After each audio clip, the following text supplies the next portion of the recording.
Halo, apa kabar semua? Jumpa lagi bersama Asiri, alur singkat cerita film. Seperti biasa, kami akan menemani kalian dari kegabutan atau aktivitas apa saja yang tidak berguna sama sekali. Bagi kalian yang sedang bingung mencari film, kami akan sajikan alur cerita film apa saja yang membuat kalian semakin tegang dan bergairah. Film yang dibahas kali ini berjudul Temple Grandin, dirilis pada tahun 2010. Film ini diangkat dari sebuah kisah nyata yang mengisahkan tentang anak autis yang menjadi ilmuwan hebat. Seperti apakah kisahnya? Daripada membuat kalian semakin penasaran, langsung saja ke alur ceritanya.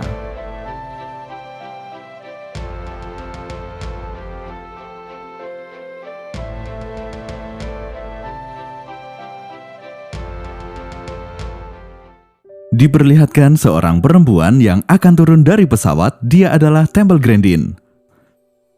Kemudian dia dijemput oleh bibinya yang bernama Bibi Ann untuk liburan di rumahnya. Di tengah perjalanan mereka mengobrol. Temple berbicara berulang-ulang tentang hal yang sama, namun Bibi Ann tak memahami apa yang dia bicarakan. Selanjutnya, ketika melewati sebuah peternakan, Temple tampak tertarik dengan sapi yang ada di peternakan tersebut. Setibanya di depan gerbang rumah, Temple diminta untuk membuka gerbang. Namun Temple tak hanya membukakan gerbang itu, dia juga memperhatikan cara kerja dari gerbang tersebut. Hal yang sama juga Temple lakukan ketika dia masuk ke dalam rumah. Dia kembali memperhatikan cara kerja dan benda-benda yang ada di rumah. Karena rumah yang cukup besar, Temple meminta pada bibinya agar di pintu kamarnya ditandai atau diberi nama agar dia tak lupa dengan kamarnya. Ketika makan siang, Temple menolak diberi daging karena dia mengidap radang usus ketika dia sedang gugup. Oleh karena itu, dia hanya makan puding dan jelly. Keesokan harinya, Temple kembali ke pintu gerbang. Dia tampak sedang mengerjakan sesuatu. Tak lama kemudian, Bibi Ann memanggilnya untuk membantu memberi makan kuda di peternakan. Di peternakan, Temple juga melihat para penggembala sapi sedang memasukkan sapi ke dalam mesin penghimpit agar sapi-sapi itu tenang ketika disuntik. Melihat hal itu, Temple tertarik untuk mendekati kandang sapi. Dia juga tak ragu untuk mengelus para sapi itu. Semenjak itu, Temple merasa senang pada sapi-sapi itu. Sepulang dari peternakan, Temple melihat jika nama kamarnya terlepas karena tersenggol ART yang membersihkan kamarnya. Seketika itu juga, Temple langsung ketakutan dan lari keluar menuju kandang sapi dan masuk ke dalam mesin penghimpit sapi. Lebih anehnya lagi, Temple meminta pada Bibi Ann agar dia menghimpitkan mesin itu pada tubuhnya. Bibi Ann tampak bingung, namun karena Temple terus merengek, akhirnya Bibi Ann menuruti keinginan Temple dan ternyata hal itu membuat Temple lebih tenang. Beberapa hari kemudian, ibu Temple menjemput. Dia merupakan orang pertama yang mencoba karya Temple, yakni sebuah pintu gerbang mekanis. Ibu Temple kemudian mengajak putrinya karena akan segera masuk kuliah, namun Temple tampaknya lebih suka tinggal bersama bibinya. Walaupun demikian, Temple adalah anak yang suka belajar, sehingga dia pun akhirnya ikut dengan ibunya ke kampus. Sesampainya di kampus, Temple harus tinggal di asrama, tapi Temple menolaknya karena dia tak mau sekamar dengan orang lain. Temple pun kembali emosi. Untuk menenangkan Temple, ibunya kemudian memberikan waktu pada Temple untuk menenangkan diri.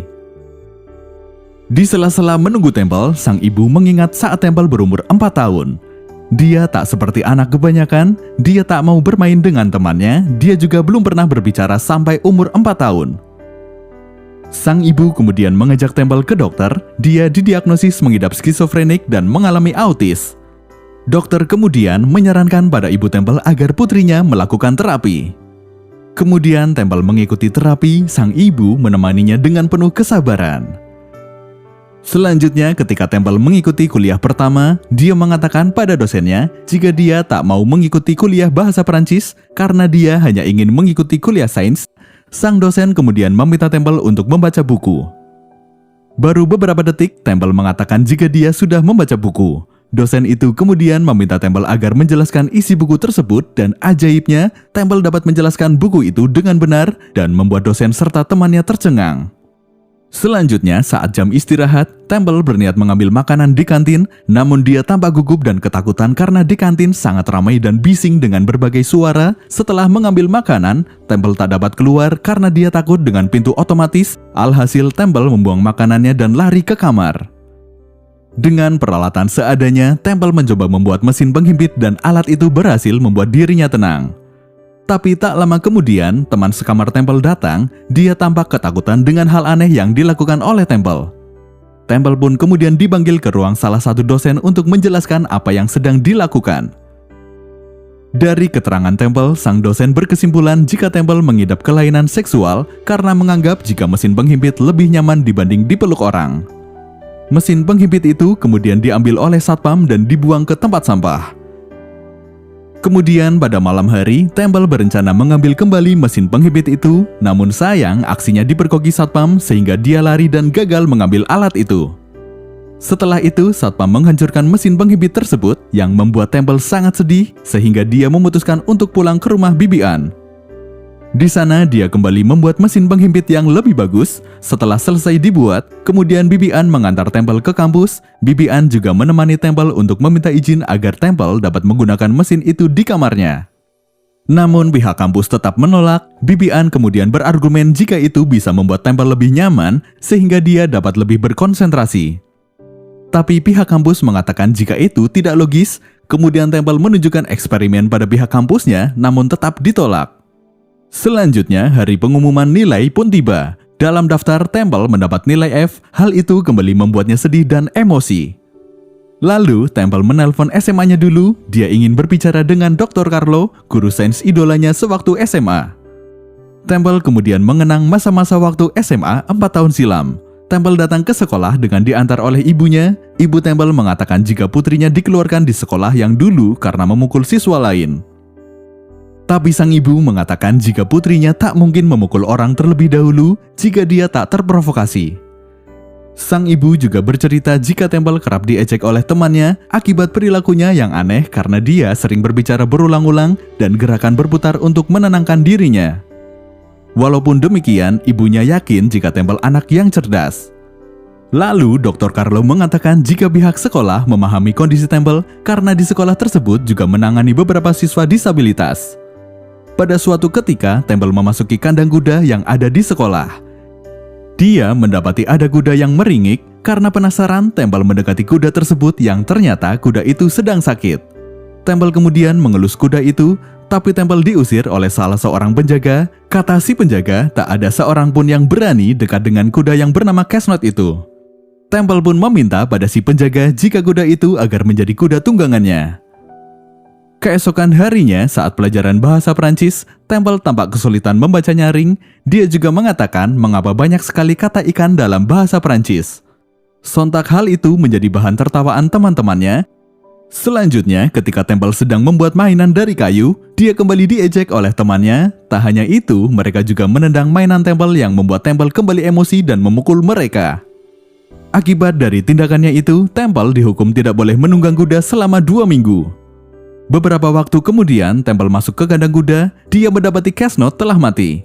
Temple kemudian menanyakan pada Dr. Carlo kemana perginya Casnot. Dr. Carlo pun tidak tahu. Lalu Dr. Carlo mengatakan jika baik manusia maupun hewan yang mati, mereka tetap ada bersama kita, ada dalam pikiran kita.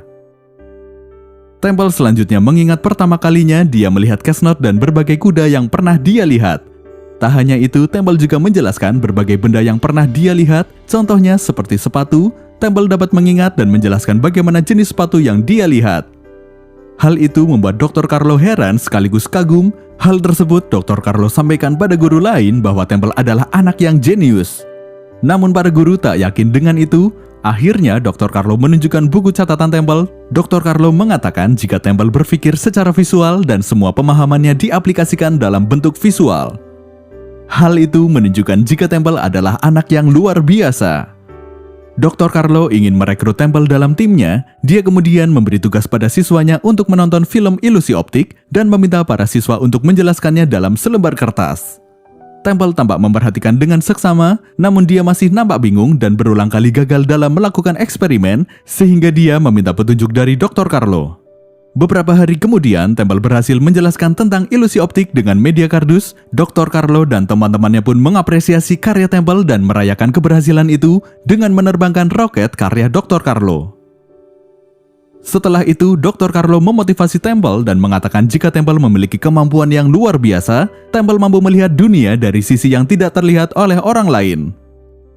Kembali ke kampus, Temple kembali menemui dosennya setelah dia membuat karya ilmiah tentang manfaat mesin penghimpit yang dia buat. Berdasarkan hal itu, Temple diizinkan untuk menggunakan mesin itu di kamarnya. Dengan persetujuan teman satu kamarnya, Temple juga mendapatkan nilai yang bagus dari dosen. Teman satu kamar Temple kebetulan tunanetra, jadi si teman tidak masalah jika Temple menyimpan mesin penghimpit itu di kamar mereka. Lalu Temple mengajak temannya itu menonton film. Beberapa waktu kemudian, Temple berhasil lulus bachelor. Pada saat acara wisuda, Temple tak malu untuk berpidato dan mengatakan jika tak ada mesin penghimpit itu dan kesabaran dari ibunya, dia tak akan lulus kuliah. Selanjutnya, Temple meneruskan kuliahnya di Arizona State University untuk mengambil program master di bidang peternakan. Kemudian, Temple magang di peternakan sapi milik Don Michael. Di sana dia memperhatikan perilaku sapi dan perlakuan para penggembala pada sapi-sapi tersebut. Pada kesempatan itu, Temple memperhatikan mengapa ada sapi yang melegu lebih keras dari sapi lainnya. Berdasarkan hal tersebut, Temple tertarik untuk mengangkat tentang leguan sapi menjadi topik tesisnya. Pada awalnya, dosen pembimbing tampak aneh karena itu tidak lazim. Temple mencoba menjelaskan pada dosennya jika apa yang bagus untuk sapi, maka bagus pula untuk bisnis sapi. Akhirnya, sang dosen pun setuju dengan topik tersebut asalkan mendapat izin dari pemilik peternakan. Kemudian ketika akan meminta persetujuan pada Don Michael, Temple tak boleh masuk karena pada waktu itu ada aturan jika perempuan tak boleh masuk peternakan. Sambil memutar mobilnya, Temple mengamati mobil dan orang-orang yang dapat masuk ke peternakan. Selanjutnya, Temple mencoba menyamar sebagai laki-laki dan dia juga mengganti mobilnya sehingga dia lolos pemeriksaan. Temple kemudian menemui Don Michael, namun sayangnya Michael tak begitu tertarik dengan topik itu dan mengabaikan Temple. Setelah itu, Temple ke kandang sapi untuk memperhatikan sapi-sapi itu. Dia mempelajari kebiasaan sapi serta tingkah laku sapi. Keberadaan Temple yang seorang perempuan diketahui oleh pekerja di peternakan, sehingga mobil Temple dikotori oleh para pekerja itu dan membuat Temple kembali marah. Temple segera kembali untuk masuk ke mesin penghimpit. Hari-hari berlalu, Temple kemudian menemui asisten Don Michael untuk meminta persetujuan topik dan akhirnya ditandatangani oleh asisten Don Michael. Setelah itu, Temple pergi ke peternakan lain. Di sana Temple bertemu dengan peternak lain yang juga seorang jurnalis. Temple meminta agar tulisan tentang sapi dapat dimuat di media. Akhirnya, berbagai artikel tentang sapi karya Temple termuat dalam media. Hal itu membuat dosen Temple terkejut. Selanjutnya, saat pesta kelulusan S2, Temple mencoba menjelaskan pemikirannya tentang sapi, namun tak ada yang mempedulikannya. Temple tak mau menyerah, dia lalu pergi ke media untuk melamar sebagai jurnalis. Dia menulis banyak artikel tentang sapi hingga ada seorang peternak tertarik dengan tulisannya. Temple pun mencoba mempresentasikan desain kandang yang bagus untuk sapi dan orang itu setuju. Namun pada keesokan harinya, para pekerja mengubah desain yang dibuat oleh Temple karena dianggap tidak sesuai sehingga mengakibatkan sapi tenggelam. Mengetahui hal itu, Temple marah. Karena itu bukan salah desain, melainkan ulah para pekerja yang meletakkan baju di dinding lintasan sapi yang membuat sapi panik. Lalu dengan kondisi emosi, Temple curhat pada Dr. Carlo tentang apa yang terjadi. Beberapa hari kemudian, Temple mendapat kabar jika Dr. Carlo meninggal dunia. Temple kemudian memberikan lencananya sebagai penghormatan terakhir. Pada kesempatan itu pula lah Temple mau dipeluk ibunya untuk pertama kali. Temple kemudian pergi ke peternak lain lagi untuk menawarkan desainnya. Pada awalnya si peternak ragu, tapi setelah mendengar penjelasan dari Temple, si peternak pun setuju. Selanjutnya Temple diberi tugas sebagai pengawas pengerjaan. Setelah beberapa tahun berlalu, Temple menghadiri sebuah seminar tentang autis. Pada awalnya dia sebagai peserta biasa, namun ketika dia bisa menjawab pertanyaan yang tak bisa dijawab oleh pemateri, maka banyak orang yang bertanya padanya. Apalagi setelah dia mengatakan jika dia adalah autis dan bergelar master, serta sedang menempuh program doktor. Saat ini, Temple Grandin bekerja sebagai profesor peternakan dan juga sering berbicara mengenai autis di Arizona State University. Seperti itulah kisah anak autis yang menjadi ilmuwan hebat. Meskipun hidup dalam keterbatasan, tapi mimpi tak boleh tersisihkan. Jangan takut dengan kegagalan. Anggaplah itu adalah sebuah pembelajaran. karena rencana besar sudah Tuhan rencanakan. Terima kasih dan sampai jumpa di alur cerita selanjutnya.